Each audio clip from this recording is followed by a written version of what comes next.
Ndabashohoje bene data mwese inshuti z'umwami wacu Yesu Kristo, amahoro y'Imana abane namwe, kandi imigisha ituruka ku Mana ibe kuri mwe iminsi yose. Ni mwene so Ev.Iribanje J Claude, tugiye kubana mu ijambo ry'Imana muri uyu mwanya mwiza Imana iduhaye. Reka tubanze dusenge. Mana, tugushimiye ko wazigamye ubugingo bwacu n'imibiri yacu ukatuba hafi muri ibi bihe duherereje inyuma, kandi isezerano ryawe ritwereka ko uko wari ejo n'uyu munsi ari kuri ari nako uzahora, bivuze ko kiturinze kandi ukiri kumwe natwe ibihe byose.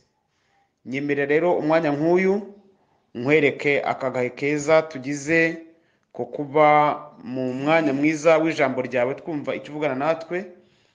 Tugusabe kugira ngo bari natwe kandi umwuka wera tuyobore muri uyu mwanya. Imitima y'abakumva igubwe neza, imitima y'abumva ijambo ryawe ihembuke. Mbisabye mu izina rya Yesu, amen. Reka dusome ijambo ry'Imana dusanga mu butumwa bwiza bwa Yesu Kristo nk'uko bwanditswe na Yohana, ibice 2 umurongo wa 13 kugeza ku wa 16. Yohana 2:13 kugeza kuri 16. Haranditse ngo Pasika y'Abayuda yenda gusohora, Yesu agiye Yerusalemu. Ageze mu rusengero asangamo abahatundiraga inka n'intama n'inuma n'abandi bicaye bavunja ifeza. Abohekanya imigozi ayigira nk'ikiboko, bose arabirukana n'intama n'inka mu rusengero, amena ifeza z'abaguraga inuma. Ati, nimukureho bino, mureke guhindura inzu ya data iguriro. Amen.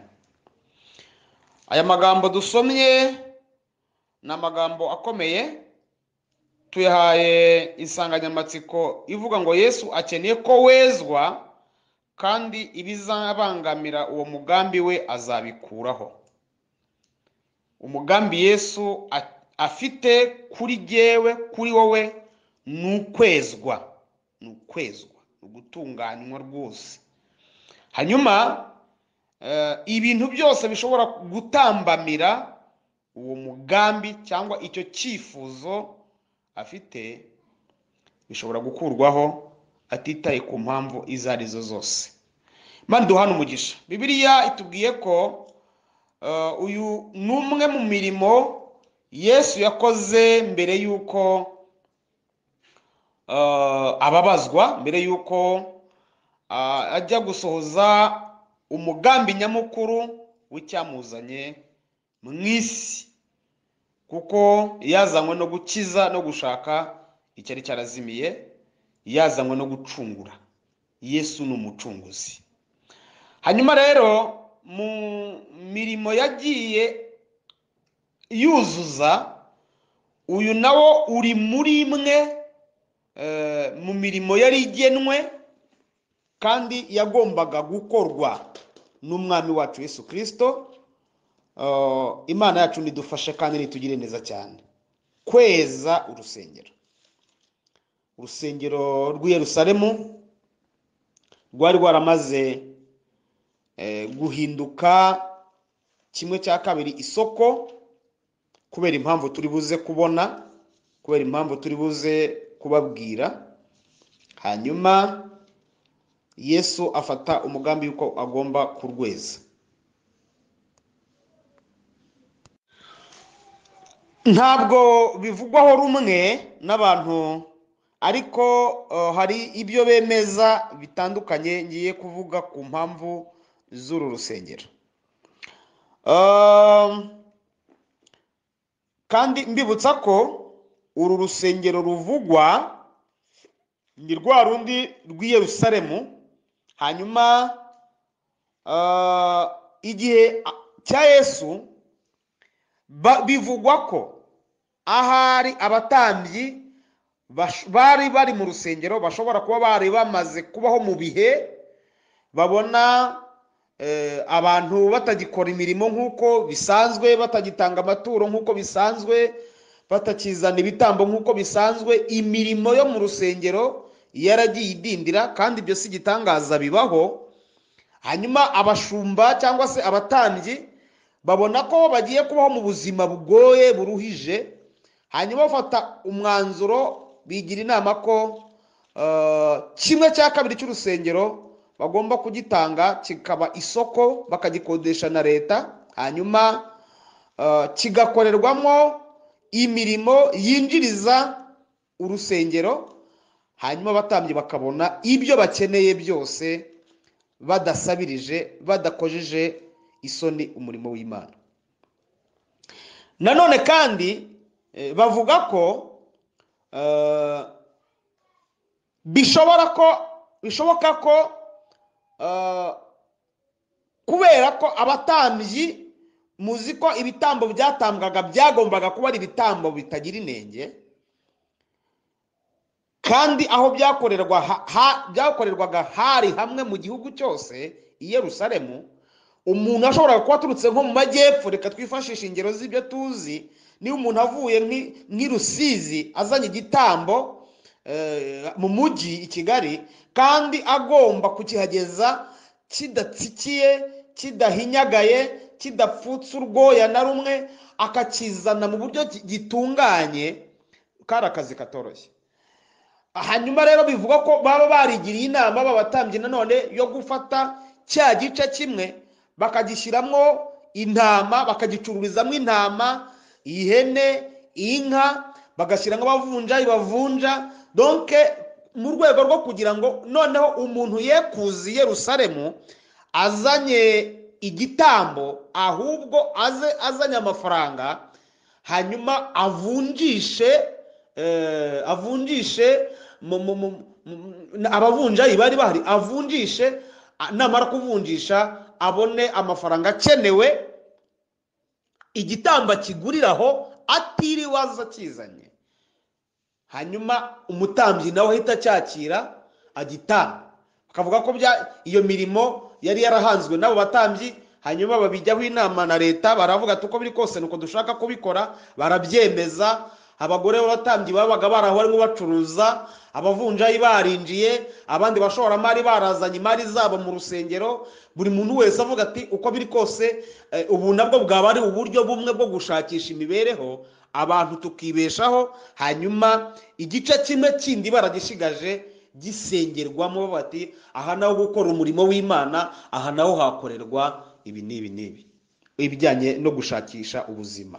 Izo mpamvu zose rero uko zingana, wenda n'ubundi bushakashatsi bugikorwa, kuko ibyo mvuze ni abahanga muri teolojiya bagenda bavuga ko izo zaba ari zimwe mu mpamvu zatumye urusengero rw'Imana ruhinduka isoko, cyangwa se rufatwa mu buryo bwo gushakishirizwamo imibereho. Izo mpamvu zose rero Yesu aje, haleluya, ntabwo yigeze azitaho. We icyo yitayeho ni ukweza urusengero rwa Se. Imana yacu nihabwa icyubahiro. Kandi bikaba byari biri mu buhanuzi, byari biri mu buhanuzi. Ntabwo Yesu yari arimo akora ibintu bitanditswe, ntabwo Yesu yaje gukora ibintu bitanditswe, ahubwo Yesu ibyo yakoraga byose byabaga biri mu murongo neza w'ibyanditswe byera. Imana yacu nihabwa icyubahiro. Ntiyigeze yitera ku mpamvu izo arizo zose, zaba iz'abatambyi bari bagize, zaba icyo gitekerezo cyiza cyo kwihangira umurimo, yaba ibyo leta yakuraga muri iyo business, cyangwa se imigabane yakuraga muri iryo soko, yaba abashoramari bari barinjije imari zabo aho mu rusengero, baba abavunjayi bavunjaga, atitaye ku mpamvu iyo ari yo yose. Yesu araza ngo abohekanye ikiboko, cyangwa se afata imigozi arahambira, arakunja, arangije yinjira mu rusengero, atangira gukubita, atangira gusohora, atangira kwirukana. Imana idufasha nitugirire neza cyane. Abantu bareba filime muzacunge neza, ageze aho hantu muzakurikirana akantu ngiye kubabwira. akanijya kubabwira hari ukuntu ubona umwe mu bigishwa be sinibuka niba ari Petero asa nk'uza kumwitambika amubwira ariko aba bantu urabahombeje mu yandi ameze nk'umubwira ko hari abantu ahombeje, hari abantu ashubije ku isuka, hari ibintu hari abantu bakuwe babuze imirire, babuze imibereho kubera icyo gikorwa akoze. Ariko niba mwarakurikiranye filime neza, amureba igitsure ukabona abaye nk'umubwira ngo winyitambika imbere y'umugambi mfite. Wowe ninde uko uhaye uburenganzira ko ndimo neza inzu ya data, ko ndimo ntunganya wowe uranyitambika nkandi.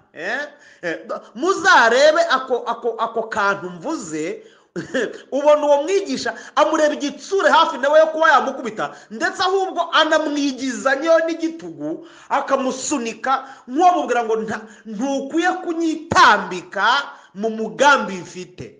Imana idufashe kandi nitugire neza cyane. Yesu yaramutse yateguye gahunda yo kweza urusengero rwe, kweza itorero rye, kweza ubwoko bwe, kweza umurimo we, kweza urusengero rwe. Nta kintu n'iki na kimwe yahagararaho cyangwa se cyamubuza cyangwa cyamutangira gukora icyo ashaka. Gukora icyo ashaka, zaba inyungu umuntu yari afite mu murimo w'Imana, zaba ibyo yavanaga muri uwo murimo byamufashaga mu buzima busanzwe, haba kwiga kw'abana be kwari gushingiye kuri iyo mpamvu, haba kugira ubuzima, kubaho mu buzima busanzwe byaba bishingiye kuri iyo mpamvu. Yesu yagambiriye kweza inzu ye, kweza itorero rye. Nta kintu cyamwitambika, nta kintu yashingiraho. Ibyamwitambika byose yabikuraho. Ibyakwitambika uwo mugambi we, ndafashijwe, yabikuraho. Ariko akeza inzu ye, akeza itorero rye, akeza umurimo we, akawutunganya. Igihe cyose abona ko hari ibitagenda, abona ko hari ibitameze neza, abona ko hari ibyo ashaka kubaka, abona ko hari ibyo ashaka gutunganya, abona ko hari ibyo ashaka gushyira mu buryo, Yesu ntiyakwitambikwa n'ikintu icyo ari cyo cyose. Nta mpamvu n'iyi n'imwe Yesu yakwitaho yamubuza gutunganya umurimo we. Haleluya, haleluya. Ntayo. Ndetse reka tuve ku itorero, niyo yaba umuntu ku giti cye, Yesu agambiriye kugira ngo wezwe, agambiriye kugutunganya ngo uwo ashaka kwa uba. Ye baba we, hari abantu bamwe bavuze ijambo ry'umwuka, baravuga ngo aho kugira ngo aguhombe yaguhombya. Iri jambo muraza gusanga atari jye urivuze bwa mbere, nawe uraza gusanga hari inshuro nyinshi warikoresheje mu kanwa kawe cyangwa no mu murimo w'Imana. Donc aho kugira ngo aguhombe yaguhombya. Nta nyungu, niyo byaba bisa n'ibyumvikana. Hari igihe abantu baba basa nk'abafite ibintu bisa nk'ibyumvikana, nawe wakumva koko ukumva birumvikana. Bati kameme, aha niho nakuraga sikrufizi y'abana, niho nakuraga ubwishyu bw'inzu, niho nakuraga imibereho, niho nakuraga ibyo kumfasha. Donc kubaho kwanjye kwari kubakiye hano. Ariko Yesu we icyo ashaka nuko wezwa. Igihe cyose ashaka ko wezwa rero, nta kintu cyamwitambika, nta kintu cyatambamira uwo mugambi we. Niyo cyawutambamira yagikuraho. Imana idufashe. Ngo agurutse inuma yirukana inka, yirukana intama, yirukana abavunjayi, yirukana abacuruza amashari, yirukana abacuruza inyanya, yirukana byose, asohora mu rusengero rw'Imana. Aravuga ngo inzu ya data niyo gusengerwamo, ntabwo ari inzu y'iguriro. La tandala simita kolabone ile shayini. Inzu ya data niyo gusengerwamo, ntabwo ikwiye kubisenga ry'abambuzi. Reka mbabwire bene data, mubimenye ko ijuru rigambiriye ko abantu baryo bajya ku rwego, bahagarara neza mu mwanya waho ishaka ko bahagarara, mu mwanya waho ishaka ko bajya. Igihe cyose Imana ishaka kugushyira ku murongo, ibikubuza kujya ku murongo byavaho, ariko ukajya ku murongo. Reka mbabwize ukuri, iri jambo rirakomeye cyane. Iyaba umuntu yari buza kurya umwuka, Yesu akeneye kujya ku murongo. Ibintu byose ndabihanuye, ibintu byose bikubujije kwezwa, bikubujije gutungana, bikubujije kujya ku murongo, ahubwo bizingazingiyemo imyanda n'imicafu, biguhindanije ukaba umaze kwandura, ndagutangarije, ndabihanuye mu izina rya Yesu. Yesu azabikuraho, ariko wezwe. Azabikuraho, ariko wezwe, ube nk'uko ashaka, umere nk'uko ashaka, utungane neza. Nigeze mbonesha amaso yanjye, ngewe Claude, nigeze mbonesha amaso yanjye umuntu wari ukomeye mu itorero ahantu, yari akomeye ku rwego rwo hejuru, ariko gukomera kwe kwari kumaze kuzamo ibintu by'imyanda myinshi byamuhindanyirije ubugingo. Rero nimvuga gukomera, ni umuntu wari ukomeye, umuntu wari utunze inka nyinshi, wari utunze abagaragu n'abaja, wari utunze ibintu byose, afite amamodoka, afite amazu menshi, afite amamoto, afite amasambu, afite ibintu. Ariko ijuru nararibonye, ibi mbabwiye si inkuru za zindi abavuga rutungo bahimbahimba kugira ngo baryoshye abantu. Oya, ibi mbihagazeho n'amaguru abiri. Sinshaka kuvuga amazina ye kubera impamvu ze bwite, ariko umunsi umwe turi gusenga Imana iratubwira ngo kubera ko mukunda, nubwo yanduye, nubwo yahindanye, nubwo asa nabi, ariko kuko mukunda, ngiye gushaka uburyo mwiyegereza, yongera abe nk'uko nshaka. Imana tuba ati muzabibona, nzabikora, ndi Uwiteka Imana. Yari umuntu ukomeye cyane. Hanyuma mu minsi mike y'icyamubayeho niki, zanga zose sinzi aho zanyuze, zarashize.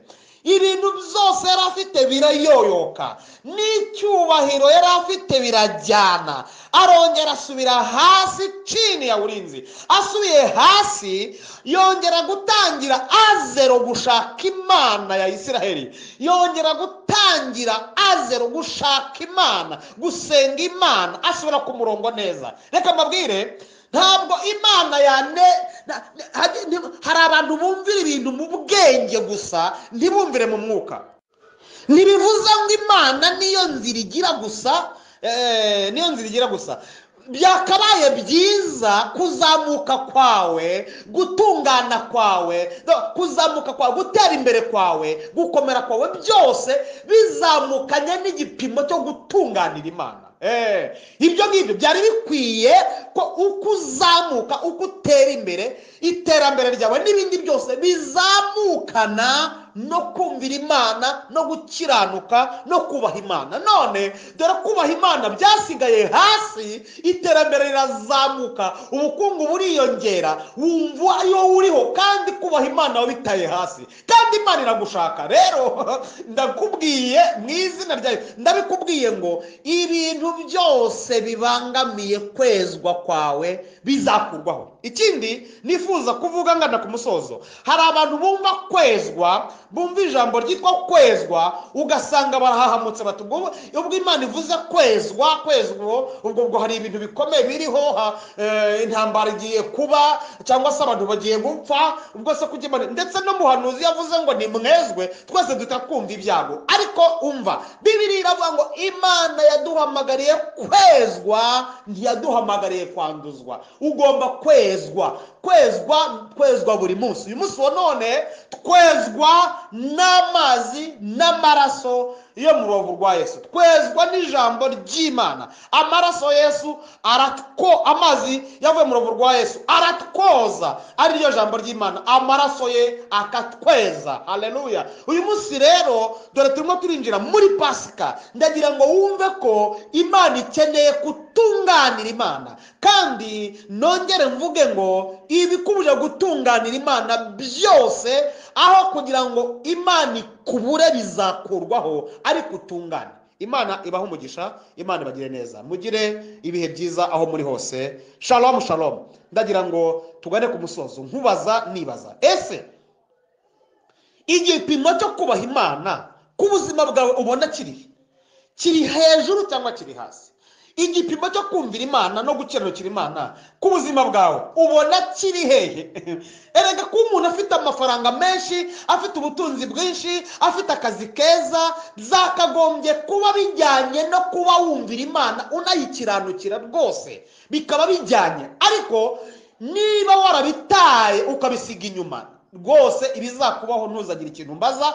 Imana izemera ikoresha uburyo bwayo bwose, ibikubuza kwezwa bikurweho, ubundi Imana ikubone. Rero Imana igusure mu ijambo ryayo, kandi Umwuka Wera arushaho gukomeza kuguhishurira byinshi birenze mu byo mvuze. Imana ibaha umugisha. Reka dusenge. Mana, nsengeye mwene data wumvise ijambo ryawe, kugira ngo Umwuka Wera amusure kandi amuhe gusobanukirwa neza icyo uvuganye nawe muri iri jambo. Bisabye Imana mu izina rya Yesu. Amen. Shalom shalom.